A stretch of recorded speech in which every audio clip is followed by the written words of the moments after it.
you can even watch back. Giving players all the props or put them on blast. We don't give no hot takes, only talk facts. We're giving all our devotion, riding high on this wave of emotion. Going all out, yeah, cause this is our time. No, ain't no stopping us till we reach the finish line. All in, we came here to win. We're gonna give everything. S-I-C-K on the run. S-I-C-K, sick, sick. On fire, we're ready to fight. We'll bring the house down tonight. S-I-C-K on the run.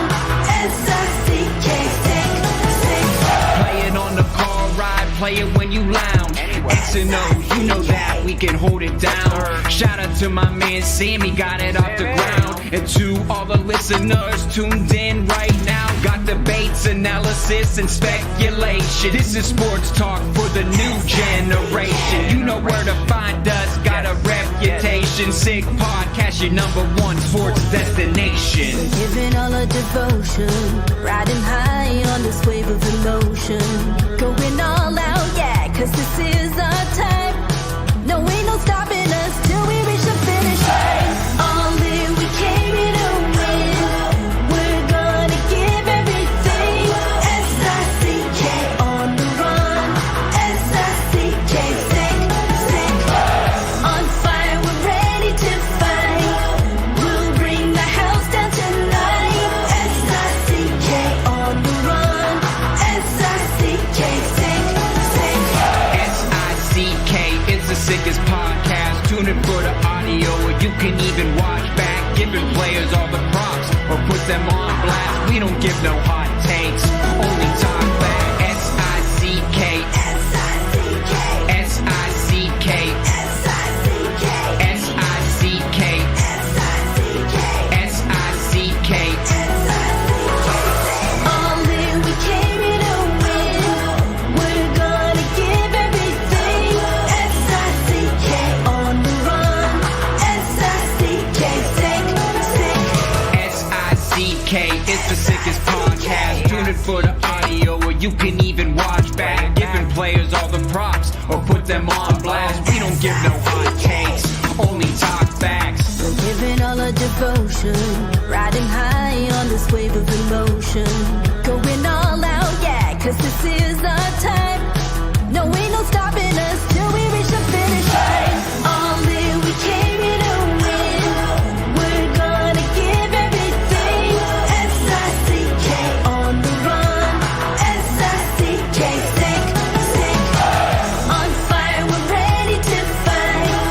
We'll bring the house down tonight. S-I-C-K on the run. S-I-C-K, sick, sick. Playing on the car ride, play it when you lounge. X and O, you know that we can hold it down. Shout out to my man Sammy, got it off the ground. And to all the listeners tuned in right now, got debates, analysis, and speculation. This is sports talk for the new generation. You know where to find us, got a reputation. Sick podcast, your #1 sports destination. We're giving all our devotion, riding high on this wave of emotion. Going all out, yeah, cause this is our time. No, ain't no stopping us till we reach the finish line. All in, we came here to win. We're gonna give everything. S-I-C-K on the run. S-I-C-K, sick, sick. On fire, we're ready to fight. We'll bring the house down tonight. S-I-C-K on the run. S-I-C-K, sick, sick.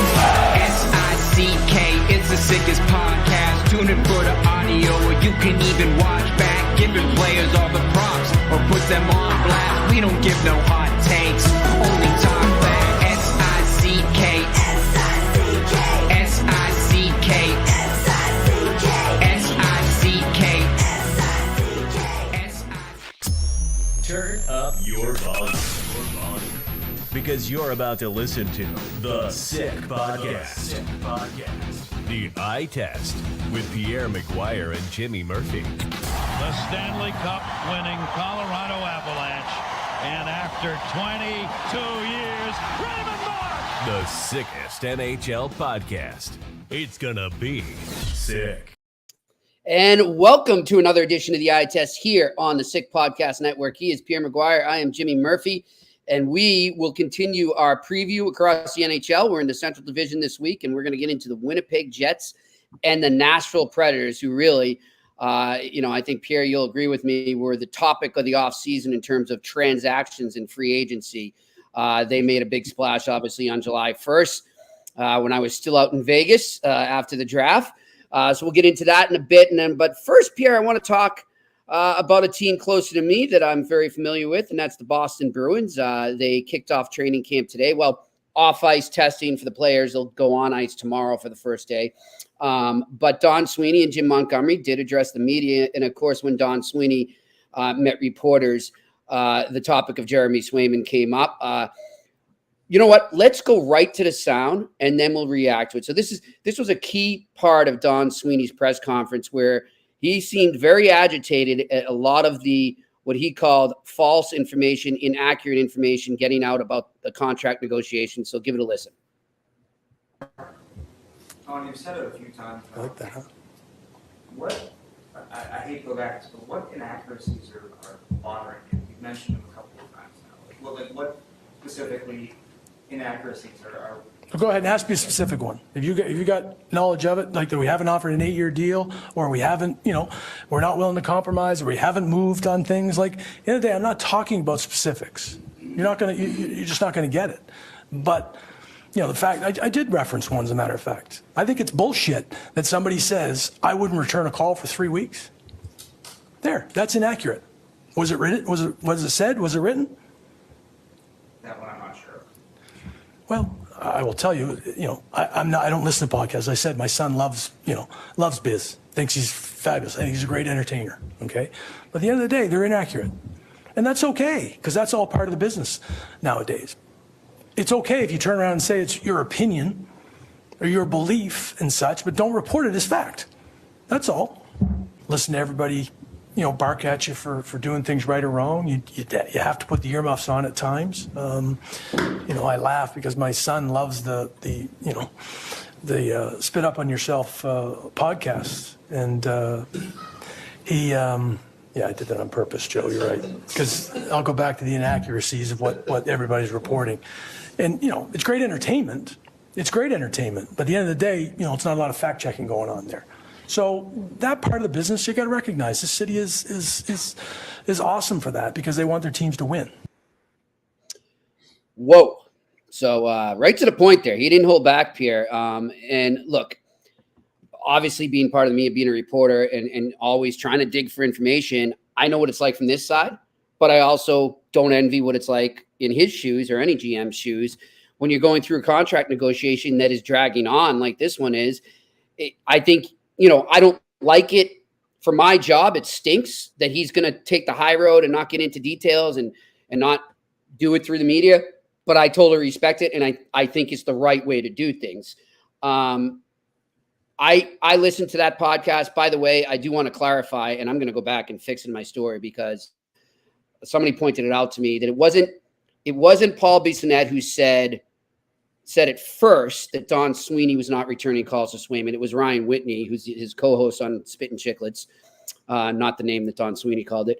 And, but he did echo it. He did say, yeah, that's what I've heard too. So I get where Sweeney's coming there from. But the thing I took away from that, forget about, the inaccurate reporting right now, which unfortunately I agree with him has become part of this business, is that's a frustrated general manager that didn't plan to be sitting there today with a goalie holding out of camp. Negotiations are tough. It happens. I've been through it before. Most of us that have worked on that side, on Donnie's side, knows. Sometimes there are deadlines, real deadlines, like training camp, where you want to try to get everything sealed up. There are other deadlines that are really important, and the next big deadline for him is December 1st. Right. If he doesn't have that player signed by December 1st, then that player's not playing. Mm-hmm. For the, and quite frankly, it's a real deadline for Swayman's camp, and it's a real deadline for the Boston Bruins. Yep. And All the other stuff to me really doesn't matter. It's fish wrap. It's stuff that's in today, out tomorrow. The truth of the matter is, I've known Donnie a long time. I respect him a lot. Pretty sure I broadcast his 1,000th game with Gordon Miller, if I remember correctly. And I've always thought the world of him as a player. I always thought the world of him as an executive. He did a lot of unbelievable work when Peter Chiarelli was in Boston as a general manager. Donnie did a lot of heavy lifting there. And then obviously he got rewarded with the job. So you're not going to hear me say one negative thing about Donnie. He's standing up for what he thinks is right. And you know what's interesting, Jimmy? There's a reason why Donnie Sweeney played over 1,000 games in the NHL. You know why he did? Because he pushes back and he's got character. Mm-hmm. And so that's just a guy with a lot of character pushing back, saying, you know what? None of that's true. Yeah. And so here's the only tip I would give anybody on the broadcast side. Don't be first. Be right. Right. Told you that so many times off the air. Yep. Because everybody's scrambling for the scoop. I'm going to be ahead of everybody. Mm-hmm. You better make sure you get it right. Yeah. Pierre, the fact, and we'll move along to the Jets and the Preds in a second, but just one more thing on this.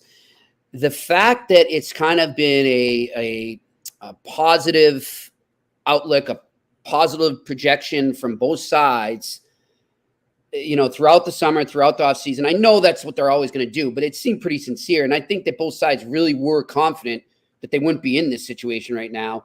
The fact that he's now even opening the door that it could drag on all the way up until December 1st, does that concern you? Does that make you think that maybe it's a lot further apart than maybe we felt? Well, that's the next real deadline. This was a deadline today, and now that's one more deadline, and then it's dead, so to speak. You just said something that I don't agree with, even though it is factual. You talked about how both sides were presenting a real positive case. I don't believe that's how you should negotiate a deal. Mm-hmm. And I'll use Sidney Crosby's deal as an example. You didn't hear one word from Pat Brisson. Yeah, positive or negative. What's that? Positive or negative. No. You didn't hear one word from Kyle Dubas. Mm-hmm. I was part of doing Brady Tkachuk's deal. Mm-hmm. We didn't hit the first deadline. Yep. And there was a lot of compromise. There was a general manager in Ottawa. There was the assistant GM, Peter McTavish, and there was myself. And on the other side, there was Donnie Meehan, and there was Patrick Morris, and there was Craig Oster, and Wade Arnott. And one of the things that helped get the deal brokered, which nobody knew about, and it was Peter McTavish's idea, let's meet halfway. You guys come from Oakville, we'll come from Ottawa, and we'll meet you at our minor league building in Belleville. Oh. Huh. And the final negotiation was done in Belleville. Nobody knew that. Right. That was never talked about. Just get the deal done. Was that, and if you're not at liberty to say, was that the first, you don't have to, but was that the first time that it had been done in person, the negotiations? Was everything done on the phone? Okay. No, we had done a lot in person. Okay. We'd done in person in Ottawa. We'd done in person in Mississauga, where Newport Sports Management's offices are. And there's a lot of memorabilia in those offices. It's pretty nice. But no, that was not the first. That was the last time because it's done. But it's amazing. Subtle little things can change the energy of a negotiation. And in this case, that showed they were prepared to work at it. We were prepared to work at it, and we could settle some things down. Now, there were some things said in that last meeting that were pretty harsh, but they've never been reported, and they shouldn't be. But eventually everybody came to their senses. Mm-hmm. And Ottawa got an unbelievable player signed for a long term, and it's been great for the player, and it's been great for the franchise. That kid's a really good player, Brady. He's not a little bit good. He's a franchise difference-making type of player. Mm-hmm. So that deal got done. One more thing. Sorry, I said this to you earlier this afternoon when we were talking about it, and this is just me, a hypothetical, and this is just me kind of reading through the tea leaves, and the gist I'm getting from it is it feels like to me at times that this is bigger than just Swayman and the Bruins, that this is a little more to do with the direction of the league, the direction of the cap going up, the direction where the union wants their players to have the market set. And I wonder if I'm correct, all right, and let's say you're on management, you're in a deal, and you feel that way. How do you kind of navigate through that without it becoming a factor, without it playing a role in negotiations? How, as a manager, do you navigate through that? What a good question. I love that question. So there's probably numerous people out there that have had different experiences. The one thing I would say to any player, once you get past the first deadline, because that matters. Now there's only one more. Now there's only one more deadline, really. And then when you get to that one, it's kaput if nothing's done. You got to think about this. Every year that you don't play hockey as a professional, you're never making that money back. No. So whether you're making $100, $100,000, $1 million, $10 million, once the plane takes off and the season starts, you're not getting that money back. There's no retroactive pay. So you're not getting it back. So this is where politely, I think, because everybody has their own negotiating style. Yeah. Politely, I think you have to bring that up and say, look, it's like a perishable. Okay, you go to a grocery store, a piece of fruit's perishable. Correct. It only has a certain shelf life. If you haven't sold that fruit by a certain date, it goes out. It's a loss for the store. Yep. Never to be recouped. It's the same thing with a player. It's the same thing when an airplane takes off with an empty seat. That airline can never recoup the loss of that seat revenue. Yep. So that's how I think you get to a certain point. That's how a player needs to evaluate the situation. And I imagine, too, just being a coach as well, you have coaching experience, Pierre, you got to convey, too, hey, I know you can train. I know you can simulate, but nothing replaces actual practice with your teammates, actual exhibition time. I know the preseason, a lot of people think it's a waste of time, but it's still game action. It's still the intensity picks up a bit. It's more than the intensity you're going to feel in practice. You got to convey that too, I imagine, as well. Oh, that's really well said. Agree with that 100%. So I'll give you an example. Coaches aren't going to play most of their best players until the last preseason games. They just don't want to get them hurt. Where it matters is in practice. The intensity of practice, implementing new systems, especially when there's a coaching change. So Ottawa's got a different coach. New Jersey's got a different coach. You start looking around the league. Minnesota's got, a relatively new coach. Columbus has a new coach. LA basically has a new coach, even though they finished the season. So you start looking around. That's why training camp matters. It matters a lot. And you, as a coach, you can make players better in the preseason, even though they don't play in the games. It's interesting. You and I were talking today about Chris Pronger. I'm a huge fan, obviously, of the person, and had the privilege of coaching him early in his career. And, I was part of doing his contract too at the time in Hartford. And it wasn't easy. And we went right up. Then we talk about deadlines. We went right up.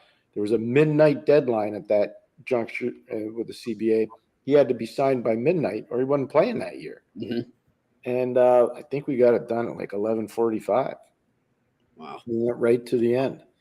But it got done, and he, made an all-rookie team as a 19-year-old, and, the rest is history. He goes on to have a Hall of Fame career. But, yeah, so deadlines matter, but paying attention and making sure guys follow what I think the best way to describe it is there's a lot of pain in negotiation. Yeah. There is. I know. As long as you make sure that you do it in a professional manner, you don't make it just this nasty personal thing, I think that you can get it done. But I understand where Donnie's at, Jimmy, right now. I understand where he's at 100%. Yeah, I get it. I empathize for sure. I do. I understand where he's at. So, and all right. Here's one more thing about Donnie. I feel so bad for him, and I do. And I'll tell you why. I drive around Boston, and I listen to the talk radio just like everybody else. And I'm going to go back probably 6 years ago, okay? I'm driving to watch a prep school game in northern Mass, just on the New Hampshire border. Okay. I think I know where you were. So, yeah, it was a Dummer Academy. Yep. Okay. I'm driving up there, and I have a real good friend of mine, Alan Litchfield, in the car. And he was a real good stout defenseman at Harvard, played at Thayer Academy. And we were talking, and all of a sudden the radio comes on, and they're just carving Donnie Sweeney, like beyond belief. Yeah. And I sit down. They don't even know who those players are. They were talking about Bruins prospects. I know. And they were giving the report on each prospect. And I'm going, where did they get that? Like, I just saw those kids play. Yeah. Like, they don't even know which way they shoot. They're grabbing stuff online. Yeah, they're just. I've been there. I've been in these studios, Pierre. I was mortified, and I'm going, they're murdering this guy on the air. Like, they're destroying him. They don't even know how good the Bruins prospect pool is. Yeah. It was unbelievable. It was savage, what it was. I'm not going to say the name out of respect. But man, I was not happy with this when this happened. So I was a guest on one of the stations here a few years back, and the same thing was going on as I was on. The host was just ripping into Sweeney and ripping into Cassidy, and I'm trying to have him back it up, So he's sitting there, and I can see what he's doing, and he's popping up stuff, trying to get stats and all that. He didn't know anything. He's just on the fly trying to get background information to support his deal. And I don't know what came out of me that I said, look, if you're going to argue with me about hockey, then do your homework before you come on. Yeah. And we went to break, and he just, how dare you insult me like that on my show? And I said, well, I mean, you can't come out and like come at me if you can't back it up. And that's something that's just plaguing, and it's gotten worse. That was, like I said, like 3 or 4 years ago, Pierre, it's gotten worse. It's sad. Like, I mean, if you're going to throw darts at people, you better be able to back it up. That's one of the things I love about living in Boston. The fans are so the passion's great. They're so into it. They'll call up and call the hosts out too if they make a mistake because they know their game. But I have so much respect for the fans that go to that building because it's full all the time, and it's not just a pro hockey town. Yeah, it's a college hockey town, a great college hockey town, and it is an unbelievable prep school and high school town. Oh yeah. It really is. Hockey in Boston is phenomenal. It's one of the reasons why I like hanging around there. I really do. I think and one of the best times of year, as you've seen, now, is obviously the Bean Pot, and then I'd say around St. Patrick's Day, mid to late March, when they do the conference tournaments, the ECACs or the Hockey East and the high school tournaments, and they're all in the Garden. So it's great. It's a hockey market for sure, and I'm glad I was able to grow up in it. All right, let's go north first. Let's do that first. Let's go northwest first and go to Winnipeg. We're a team that, we've had a couple of these, Pierre. We're kind of like, who are these guys? I think the Kings were an example. We're trying to kind of figure out what their identity is, where they're headed.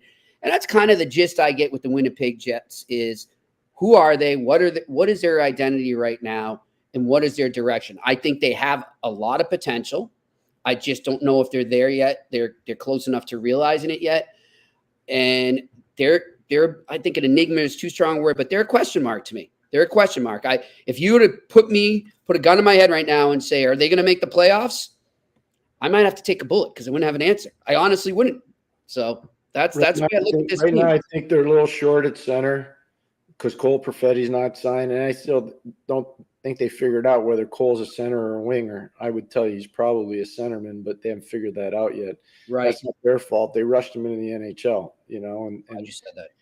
I've known the kid a long time. I coached him in summer leagues. I remember very graphically how good he was. And I think there's still a lot of upside there. Defense is solid, though, Jimmy. Josh Morrissey is way undervalued.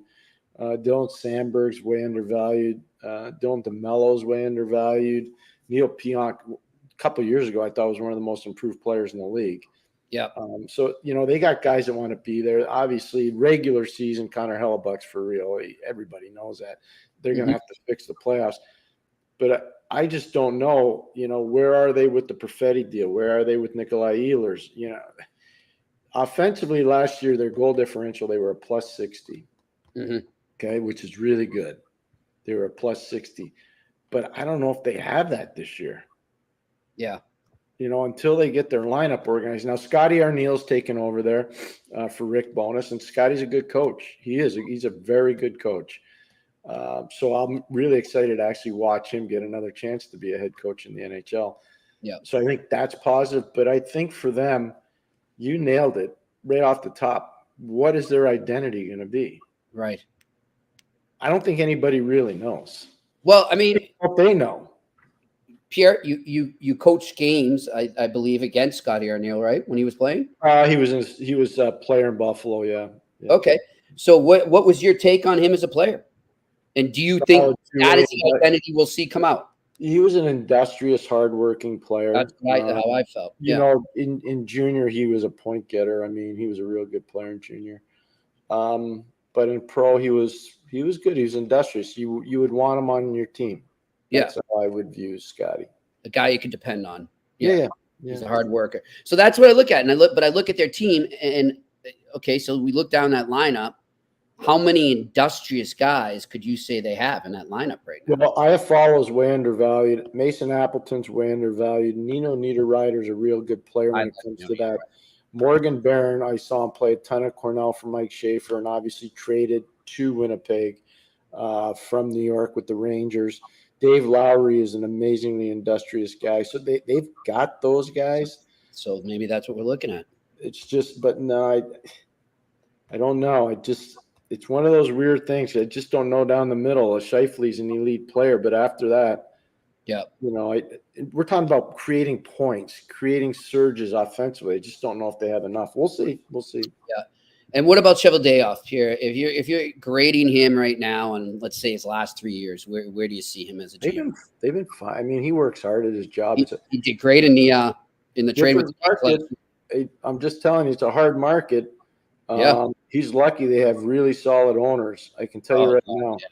They got really good owners there, and he's fortunate because they back him up and they really believe in him. So that's really positive. I like that when owners are like that. Mm-hmm. But no, he's been good. Obviously, he's a Stanley Cup winner in Chicago, and that got him his big break in Winnipeg, and he's been there a long time now. But at some point, the fans are going to want to see results. Right. They're going to want to see, don't get us to the first round and then you're done. Like, let's go on a run here. Let's go conference final. Let's get to the final. I mean, let's do what Edmonton did. Yep. Let's show what Vancouver last year, I think, said a lot, and we'll see if they can do it again, but I think they can. Yep, I'm with you on that. I think one thing on my bucket list is to get to a whiteout in the playoffs. It's cool. I did a playoff game there a few years ago. It was actually Vegas's first year, Winnipeg, Vegas. And it was the first game of the series. And I'll tell you what, it was electrifying. Just to walk. I remember walking from the hotel, the Delta in downtown Winnipeg, walking from Delta to the rink. And just the passion in the street, all the people dressed up in white. It was really cool. It was really fun. That's awesome. I got to get out there. I love the passion of those fans there. Hey, some other passionate fans, Pierre, and some amazing games I'm sure you've seen are down in Nashville, and that's the Nashville Predators. And they're just I love that run they took to the Stanley Cup final and how they've kept that momentum from them with their fan base. It's a good sort of under the radar hockey market. And I love the passion down there. And I'm sure you've had some great experiences covering games in Nashville, huh? No bad ones. Stanley Cup final, all-star game, tons of playoff games. Back in the day, Chicago, Nashville was an amazing rivalry. Detroit, Nashville was a crazy hard rivalry. The St. Louis, Nashville was a wild ride. So they've had some tremendous stuff. They've got a general manager in Barry Trotz that understands the importance of character. Yes, I think Andrew Burnett has a legitimate chance to be the coach of the year. I know I told you that off the air. I'll tell you on the air. Their staff is fantastic. Todd Richards runs their defense. Darby Hendrickson just came over from Minnesota. He's outstanding. And Derek McKenzie, you talk about industrious players. He was as industrious as any player I ever saw. And he was such a good penalty killer and such a character player. So I'm bullish on their staff. Obviously, they've got a lot more offense this year than what they had last year. Last year, if Forsberg, O'Reilly, or Nyquist weren't scoring, they weren't winning. But now you go out and you had Stamkos and Marchessault to go along with those other three guys, and you got a young guy who's not that young anymore, but younger, and Tommy Novak, who's just starting to scratch the surface, and Luke Evangelista. I think this team's got a chance. They got a chance to really cause some problems. I like their blue line too, Pierre. I really do. It's good. Getting Brady Shea. I don't think enough has been said about Brady. Brady's a big man. He can really skate, handle a puck. You know, sometimes he gets a little crazy and tries to do too much with the puck, but by and large, Roman Yossi's as good as there is in the league. Dante Fabro, another one of those Fred Harbinson guys, played in Penticton, BU guy.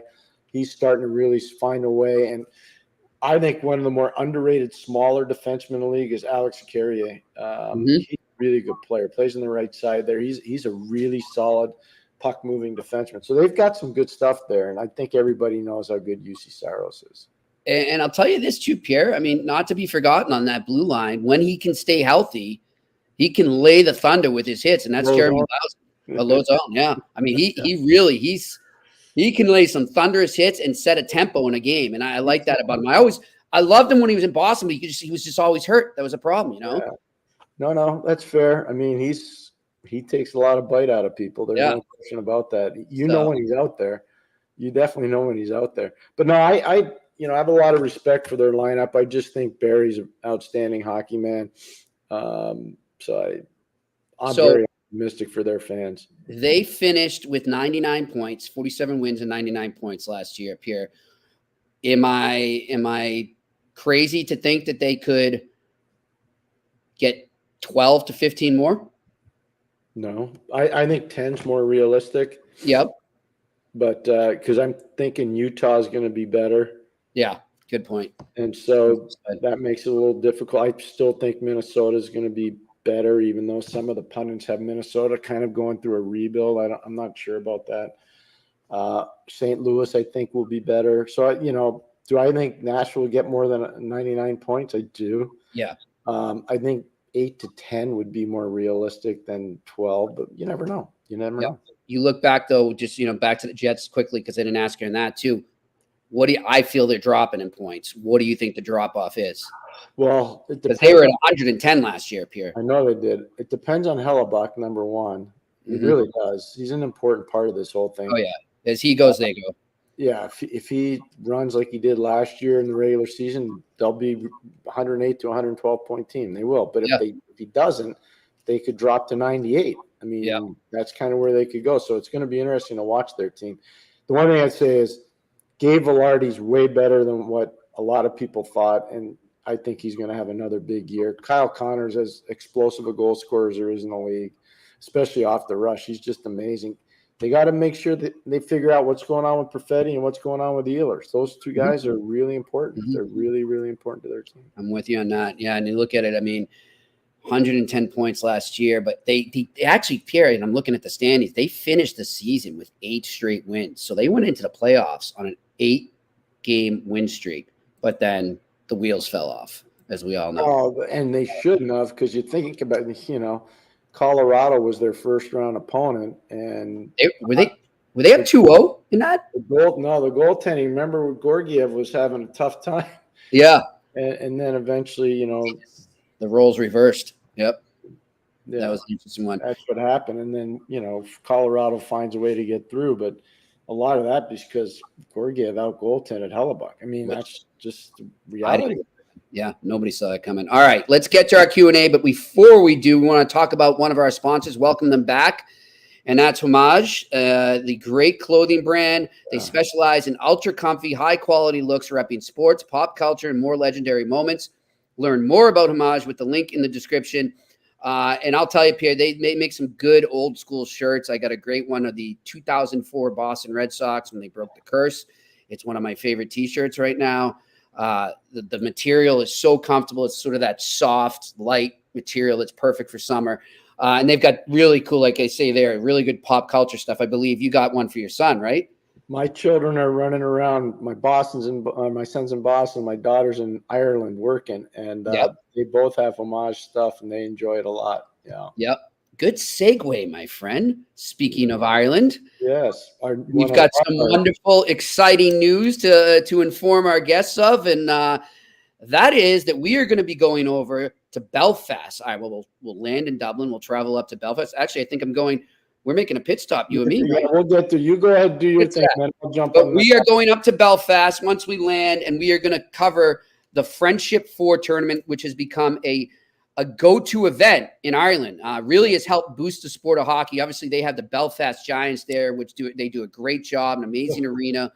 It will be this year. It's Boston University, Harvard, Merrimack, and Notre Dame. And we are going to be broadcasting live for 3 days from the Harp Bar right in downtown Belfast, right near the arena. Really looking forward to that. Want to send a shout out and a big thanks to Sarah Stanton, who Pierre and I had a wonderful conversation with today.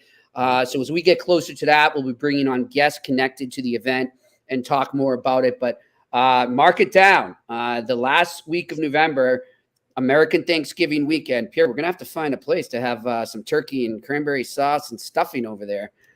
I can work you out. Don't worry. All right, we'll make it happen. One of my favorite things is leftover Thanksgiving sandwich, but I can't wait for this, Pierre. I've never been to Ireland. That's exciting. So one of the things Jimmy and I are going to do as soon as we get off the plane, we're going to go to Kildare Village, which is a high-end shopping area, and we're going to be part of a panel with 4 alumni and/or coaches from BU, Northeastern, BU, Harvard, Merrimack, and Notre Dame.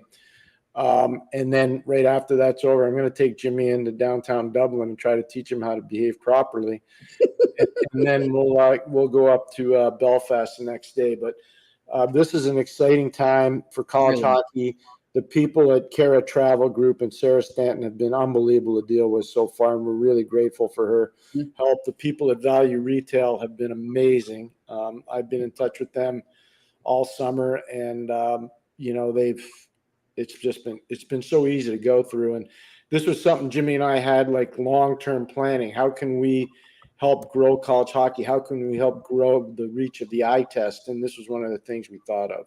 Yep. And before we get into the Q&A, and thank you for our good friend Shane Oliver in the Q&A section for reminding me, somebody's birthday today, isn't it, Pierre? I was going to save it to the end, but happy birthday, William Scott Bowman. And he and I have been texting today, and I'm pretty sure he'll be watching the eye test. And happy birthday, Scotty. He'll be on with us soon. We're going to give him a little room. He just got done with the rookie tournament there in Buffalo, and he'll be heading down to Florida soon with Suella, his wife. So May we all be as sharp as Scotty Bowman is at 91. God bless him. And thanks for all you do for the game of hockey, Scotty. And thanks for always coming on here. I keep telling him, you could still coach. You just practice. You just go on the bench, and we'll do it like we did in 92 in Pittsburgh. I'll do the practices. You coach the bench. I love it. I think it would work. I think any team could use him. He's just amazing. He's amazing. Happy birthday, Scotty. Happy birthday, Scotty. And thanks for all you do for the game of hockey. All right, let's get into the Q&A. What do we got? John Smith feels like more than ever that there were players that were left without a contract right up to the start of camp. Do you think that this will have an impact on how agents do business next year? It's a great question. But I know it's a great question, but the answer is I do not think so. We usually have this every year. It's more and more with the cap. Yeah, the cap is more of an issue now. We're seeing more guys have to sign PTOs, which is everybody was warned. Once the cap comes in, it's going to be the power brokers, the lower end, which are the younger players, and the middle guys are going to get squeezed. Yep. And that's exactly what's happened. Yep, I'm with you on that. All right, next question. Randy Workman, Jimmy and Pierre, do you think the NHL does enough for players on mental health issues? Do they do enough for the players if they're not all right? Yes, I think they do. I think they're doing a great job. This is so much better. They're so far ahead of where they were when I first started in the league. Yeah. The league deserves a lot of credit. They didn't bury their head in the sand on this one. No way. And I'll always stand. There's certain things they do that I don't agree with. Yep. The one thing they do, along with the Players Association, they deserve a lot of credit on this front too. Pat Flatley and Glenn Healy and guys that have been around, Ronnie Hainsey. Those guys at the PA have done a real good job too, but I think the league's done a very good job, and they keep getting better at it. So, it's not a perfect solution, but they're doing a lot better. I commend the league and the PA for this. I really do. I'll tell you this, Pierre, too. One thing, and obviously I don't ask what was discussed or anything, but I've had players voluntarily tell me this. What they appreciate most is once they're out of the program, they go back into society and into the game, their union is still checking on them, because that's the key to me. You can go in there and you can, get fixed, so to speak, in that moment. But there's going to obviously be challenges when you get back into your regular life and getting back to playing. And the fact that they're following up a lot, that's what means a lot to me, that they're not forgetting. They're not just doing it because they're told to do it. They're following up. They're making sure that whatever they worked on is still helping at that point. Well, we talked about that when Laine came to Montreal, and some people took offense to the term that I used. And it was not meant with any disrespect at all. Exactly. It's just what Jimmy just said. There's follow-up. You've got to take care of the people that are having issues, and you make sure you're managing them all the time in terms of helping them. And so, use whatever term you want. But I think what you just said is so apropos. It really is. Pierre, it's like, I had a good friend of mine who just lost his dad. And, one thing I noticed when my dad passed that I always remember, of course, you remember the people that showed up, the funeral, the wake, but it's the people months later being like, hey, how are you holding up? That's when it matters most to me. And I love that the union's doing that. So good on them. Oh, no, the association's been done really well. And all the things I've heard from people that are involved about Marty Walsh are all positive, really positive. So that's them. The league and the PA have to have a united front on that. And I think they've had it. Great. Good question, Randy, for sure. All right, next question. Alex Evanowski. What's up, Alex? I was thinking about this last night. Are you worried about Florida longevity to be a cup contender? They play such a heavy game. I saw what happened to the Kings after 2014. Feels similar. Great point, Alex. There's been other teams after that, too. I'll put the Bruins, 2011, though they got back there in 2013. But the Blues haven't been back since 2019. The Capitals haven't been back since 2018. So, good. It's a good point. It's really good. Part of it is if you're going to play that style, you have to have guys coming through your system. And you have to keep replenishing. Yeah, and it's not that easy to do. It's hard to do. Yeah. Florida's been the back-to-back final. I mean, that's very impressive. But look, so I'll use an example. The Pittsburgh Penguins won the Cup in 16 and 17, Jimmy. They haven't been close since. No, perfect. It takes a lot out of you. We could see the same for Tampa. I think Tampa's going to stay good, but do they make it back to the final this year? I don't know. Hey, congratulations to Victor Hedman, captain of the Tampa Bay Lightning. Way to go, big. Yeah. The king of Orange Gold Vic. Yep. Up in the lake country, Modo. I remember you talking about him on Melnick when he was like 16, 17 years old. First time I saw him was 16 years old, and I said, oh, man, I just saw a guy that's going to be unbelievable in this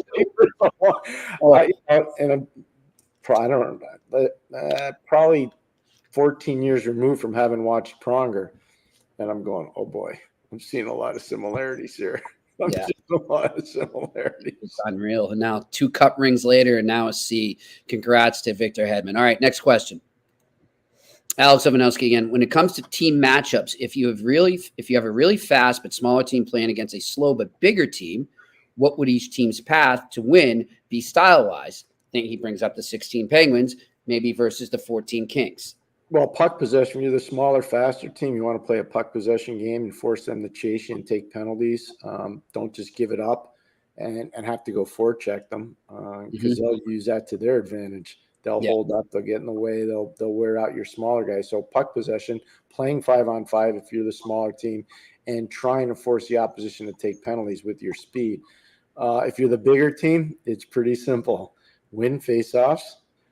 Control the tempo so that they can't get fast on you, and get pucks in deep and body slam the bejesus out of their defensemen and their centermen, and create all kinds of scuffles around the net on stoppages of play. At either end, it doesn't matter. And so bigger teams have a certain style, smaller teams have a certain style. Yep, totally. All right, next question. A to Z me.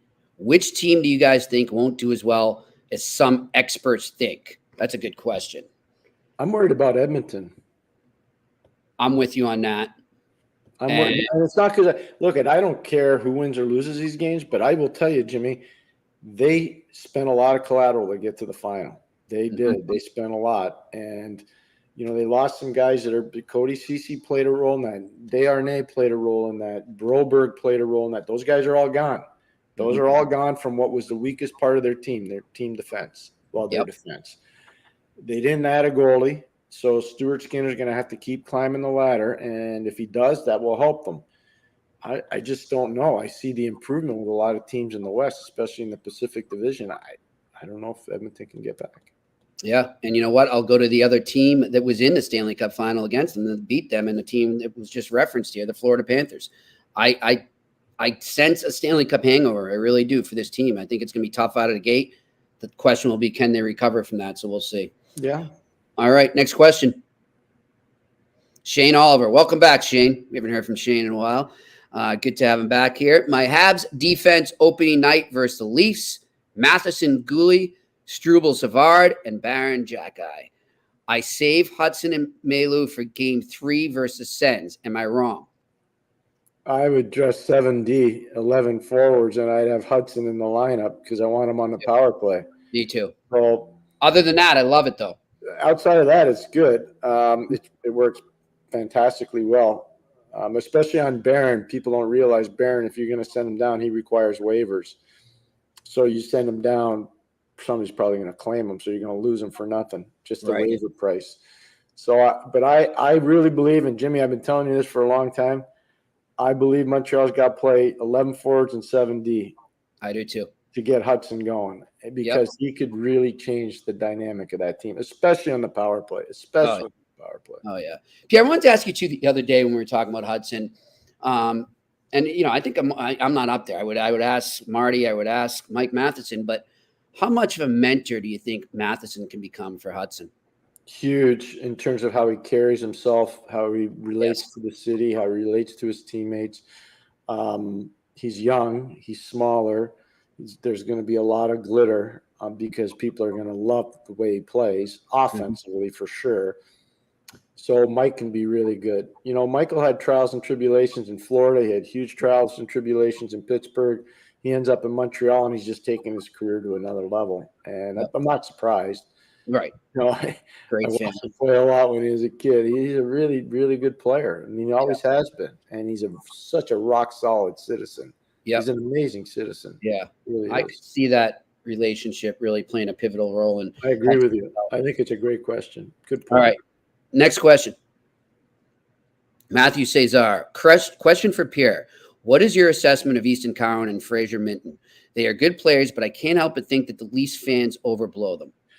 No, I don't think so. Easton's legit. I mean, he's a really good player. Dynamic first-round pick out of the London Knights. I think he's got a real opportunity to make their team this year. I would be surprised if he didn't. Fraser Minton is a really talented two-way player. He just keeps getting better and better all the time. Kid from the Western Hockey League. I think both of them are good players and will help Toronto, especially if Toronto starts to have cap-related issues. You get cheaper labor into the lineup. It allows you to keep some of your higher-end players. So I think both of those guys are not overblown at all. I think they're actually good players. I really do.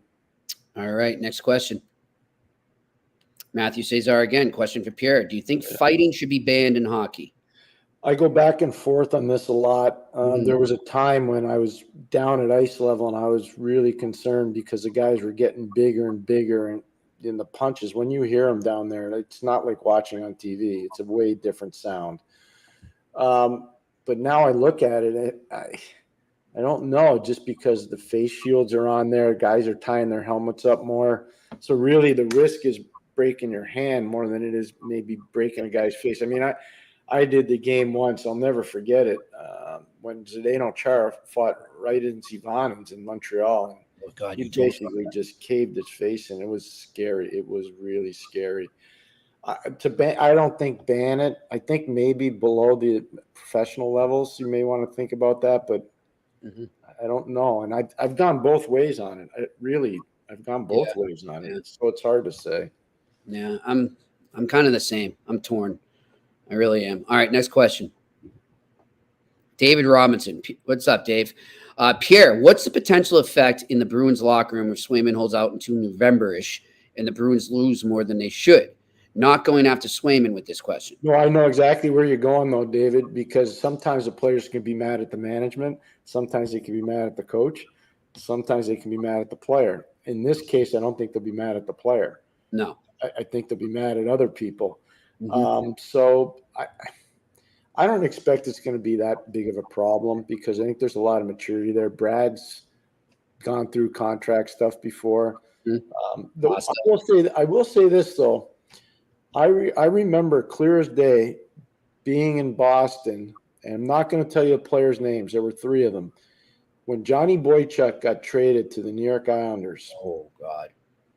Jimmy. I know who they are. I was and there. I'm not saying the players because I have too much respect for those guys.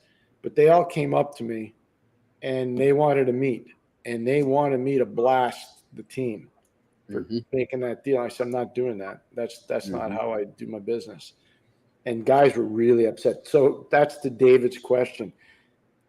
I've seen the players get really angry when something like that happens. In this case, I don't think that same kind of anger will be there. I don't. Well, I can just tell you, and I'm definitely not going to name the players, and it wasn't a holdout. It was a trade. But when Joe Thornton got traded from the Boston Bruins, 2 players went flying up to the GM's office at that time and let him have it to the point where one of them had to be held back.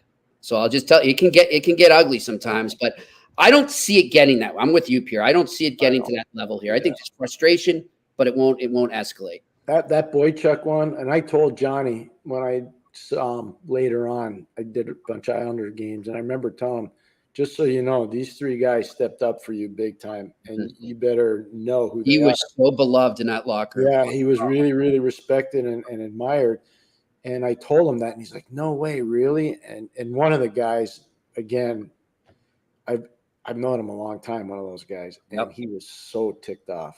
I was like, "Whoa, this is You know what's interesting is that's when Peter Chiarelli lost not maybe just some of his players, but lost the media, I think, and the fans in Boston. But Pierre, we were saying that, and people weren't used to it yet, right? But I remember you being on the radio with Mitch, and then I remember saying it to you, and you said, "You're right." I said, "This is going to happen a lot more now, where GMs, because of the cap, are going to have to have a sacrificial lamb, and it's not going to go well for them, but it's just the way it goes." And it happens all the time now. It's just, it's a fact. Cap management's hard. It really is. And it's really hard. It's way harder than people think. Yeah. It's a lot harder than people think. I always used to say to some Bruins fans who still to this day rip Chiarelli for that. I said, well, okay, so would you have rather no cup in 2011 and what Boychuk stay? Or are you okay with Boychuk leaving? And that was maybe indirectly part of the price of that cup. And it's like, well, Well, the biggest heartbreak they were pumped in 2011, 13, game 6. Oh, God. That was, you were right there, eh? Oh, I was right there. I had a good. You were watching that bench. I reported on the air, and even Doc said to me afterwards, he goes, "Oh my gosh, that was prescient." I said, "No, it was easy for me to report it." Claude Julien on the bench, I was 15 feet from him. He kept saying, "Boys, we're on our heels. We're on our heels. We got to get on our toes." And it wasn't any change. It was the same message. Boys, we're on our heels. Get on your toes. We're on our heels. And he kept saying it. Mm-hmm. And I was like, it's not getting through. Ugh. It just wasn't getting through.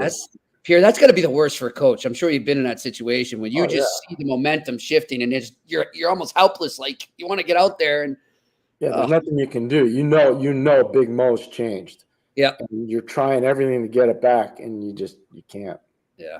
All right. Next question. Matthew Cesar again. Pierre, can you give your top 5 prospects that are not currently in the NHL yet? Oh, that's a tough one. But what's that? Jacob Fowler's in there, I imagine. Yeah, he would be definitely in there. Uh-huh. You know what I think? Yzerman. I think Cole Yzerman's really good. I mean, that's a tough question. So what I'm going to do, so I answer it properly for Matthew, I'm going to go and look at the last 3 drafts and see who's still not playing in the league. Okay. And then I'll be able, and I'm gonna mark that down now. Yep. and I'll have that for tomorrow. Good too. I will have that for tomorrow. All right. Next question. Kook69. With Montreal's training camp roster released, except Monty and Primo, Miller injured, most will go to AHL, ECHL with, I don't know how to say the name there, Kaskiso? Kaskiso, you got it. So, okay. And man, gone. And Luke Cavalin, Jacob Dobies, Connor Hughes, Hunter Jones. Who makes Laval? We got to see. We're training camp started. Yeah, give us a little. Come on. Hey, everyone's excited, Pierre. Hockey's back. I think the one thing you'll have in Laval, you'll have depth in goal. Mm-hmm. And I think the other thing you're going to have is you're going to have depth on defense. Yep. And a lot of it will come down to, does Montreal have an appetite to keep Owen Beck in Montreal, or do they have an appetite to have him develop as a pro? Yeah. And go to the American League and do some chores. Yep. So we'll see. We'll have a better idea in the next 10 days. Yep. And the coach. It's a fair question. I just to throw it out there to help. I'm not going to helter-skelter that thing. It's just not right. It's not right to the kids too that are still in camp. It's just right. Not right to those kids. And I love the coach they brought in, as we both agree. Pascal. Yeah, Pascal will do a good job. I mean, He'll do a good job there. All right. Next question. Matthew Cesar again. Pierre, what's your favorite hockey movie? Mine is Goon. So it's easy for me. I'm a little older probably than Matthew, but Slapshot. I mean, I've probably watched Slapshot in my career over 100 times, and maybe more. Whether it was on road trips when I was coaching the minors or when I was coaching in the NHL, when I was out scouting. Slapshot's my favorite hockey movie. Yeah, but I've watched Goon. It's good. It was well done. It did a good job. All right, next question. There's one other one. Honorable mention: Youngblood. That's a good one. Honorable mention for Youngblood. I like that one too. I like it. And I like the show Shoresy. I think with our good friend Terry Ryan, he does a great job in that. All right, next question. Jason Logan, what's up, Jay? Hi, gents. Do you think Sergei Murashov could make the Pens lineup? Or you think he'll go to the AHL? I think he's going to go to the AHL to start. Pittsburgh's going to be an interesting one to watch after they got Rutger McGuire. I think there's a potential for younger guys to get in there. Puustinen is somebody they're really high on. Mm-hmm. So again, I'll be watching them close because this is obviously what Sydney did, taking less money. Yeah. After this year, gives them an opportunity to get out in the field and maybe make some moves to make the team better. I think as it's built right now, Jimmy, the way the team's built right now, I don't know if they're good enough to be a playoff team right now. I'm with you. They're right. If you look at – here's the thing. I was doing this with our friend Mark Madden yesterday. Mm-hmm. This is important. I was doing tons of breakdowns, numerical breakdowns on Sid. Here's Sidney Crosby's last 3 seasons: 94 points, 93 points, 84 points. And in the last 2 years, he's played all 82 games. Wow. So it's people say, well, how many years do you have left? The great Mario Lemieux thinks he's got 5 years left at that rate. So, I mean, if he pulls a 95-point season out of his hat this year and plays 82 games and they get him a little help and Malkin maybe gets up a little bit, they might make it, but they're going to need help. It's not the way the roster's built. They just can't do it with the guys they have there. Agreed. Next question. Nathan Mulcahy. People say you always got to lose a deep playoff run together before you can win together. I totally agree with that philosophy. Do the Habs skip that stage since a few forwards from that final run team are on the current roster? It's a good question. Okay, wait a second. Let's stop there. Okay. Don't be mad at me in Montreal. We went to the final. Okay.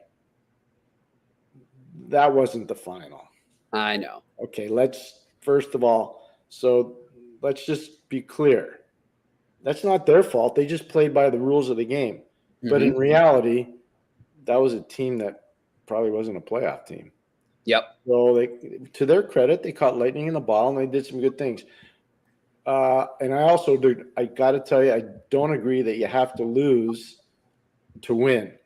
The 1990 Pittsburgh Penguins didn't make the playoffs. The 1991 and 1992 Pittsburgh Penguins won back-to-back Stanley Cups, and in '93 won the President's Trophy.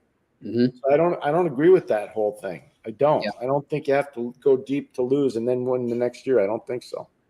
I'm with you. You don't. It's a key word there. You don't have to. That's the key word. But I do think that prior losses strengthen and build unity within a locker room if you're able to keep that roster together the next year. Example A, Pierre, and I'll never forget it. Walking out of the TD Garden, talking to Mark Recchi after they blew that 3-0 lead to the Flyers, and him saying to me, "We're going to come back and we're going to win it all next year." Yeah. And he said, this is what this group needed. They needed to feel this pain. They needed to understand what it takes to get there. So I do think there's credence to that in that respect, but I don't think it's a necessity, but it helps. Can you explain what's going on in Toronto then?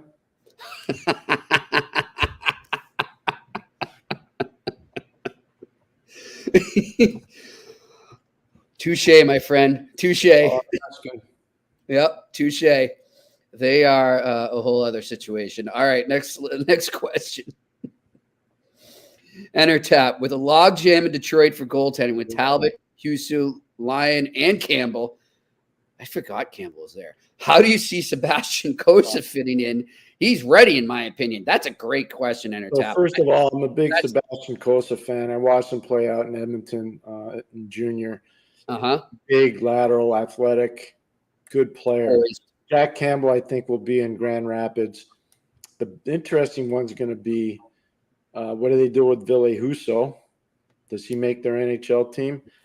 Or do they try to move him? And there's a kid named Carter Gylander who played at Colgate, who I know they're very high on down the road.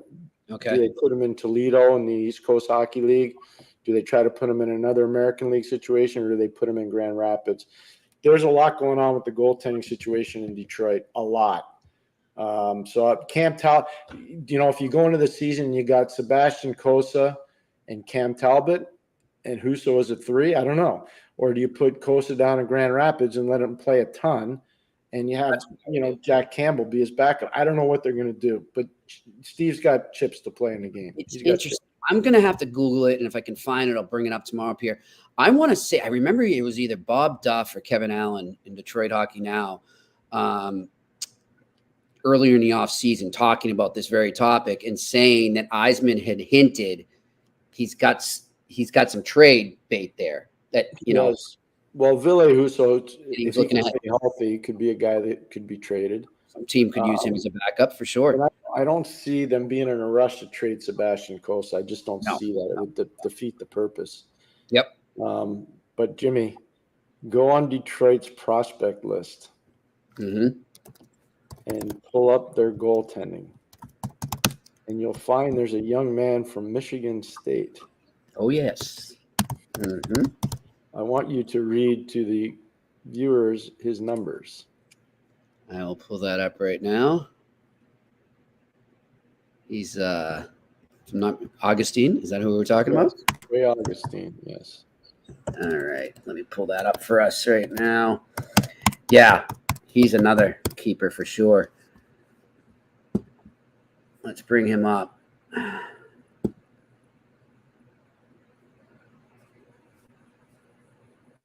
Okay, so last season, very similar to Cam Fowler's. Not Cam Fowler. I mean, Cam Fowler's Jacob Fowler. My apologies. That's all right. Last season at Michigan State, he went 23-9-2 with a 2.96 goals against and a .915 save percentage with 3 shutouts. Not too shabby. So that's the long term is I could see Augustine and Cossa being the goalies in Detroit. That's just to give a long-winded answer to clearly a passionate fan. But that's a guy that nobody's talking about is Trey Augustine, and he's legit. He's like Fowler. He's like Jacob Fowler is from Montreal. That's what he is. That's what he is. Yep. All right. Let's see. I think we're done. News breaking. Thanks, producer Shane. TJ Oshie set to miss the entire season due to a chronic back injury. Yeah, I think most people knew that going into the off season. It's really unfortunate. Here's a guy, Such a heart and soul guy. he laid it out there for so long. I'll never forget. It's a great one. If you get a chance to Google this tonight, if you're a passionate hockey fan, watch the shootout game where, TJ The Olympics. works all the magic against the Russians. And after he scores, the first thing he does is he doesn't his team.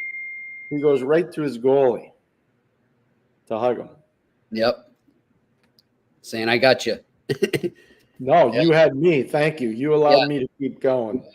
So I'm a huge fan. I've always been a fan of the guys from War Road, Minnesota. Just salt of the earth person. Great. He was a great player at Dakota. He was a great player. Really was. You always remember that moment with him and his dad on the ice after the cup. Oh. Yeah, that was in Vegas. That was tough. That was really tough. All right. Next question. We got any more left? Yes, we do. Kook69. With limited ability with Montreal, what do Oilers gain from Mike Hoffman signing a PTO? I saw somebody else in the comment section say, geez, the Oilers just definitely aren't going to play defense next year. No, but I thought, I brought this up when we were talking about Edmonton last week. They went out and Skinner. They got redundant. With Arvidsson and Skinner. They got redundant at scoring. And, I understand there's a chance Evander Kane might not be able to be there. I get it. I totally get it. But I don't know. I don't know if Mike will make it or not. But he's getting a PTO. Good for him. He's got a chance. Good for him. All right. That is it, Pierre. That's all we got in the question department. Thanks to everyone for all their questions and tuning in to the eye test series. You always do. We love this. Our favorite part of the podcast. Yeah. Before you sign off, let me finish. I just want to thank Sarah Stanton and everybody at Cara Travel Group. We're so proud. We're excited and proud to be going over to Belfast to cover the Friendship Four with Harvard, with BU, with Merrimack, and Notre Dame. And it's going to be a staple on our show. We're going to talk about it a lot, especially on Fridays, which is On Campus Friday. This is huge. Tom, we're Pierre, really grateful. the 5 weeks leading in, the 5 Fridays leading into that week that we go over there, we will have the people behind it, Sarah Stanton, Steve Thornton with the Giants, and some other people that have helped make this such a great event. And then we're going to get each coach leading into it. So we're looking forward to that. I can't wait. James Patrick Murphy. Sarah's amazing.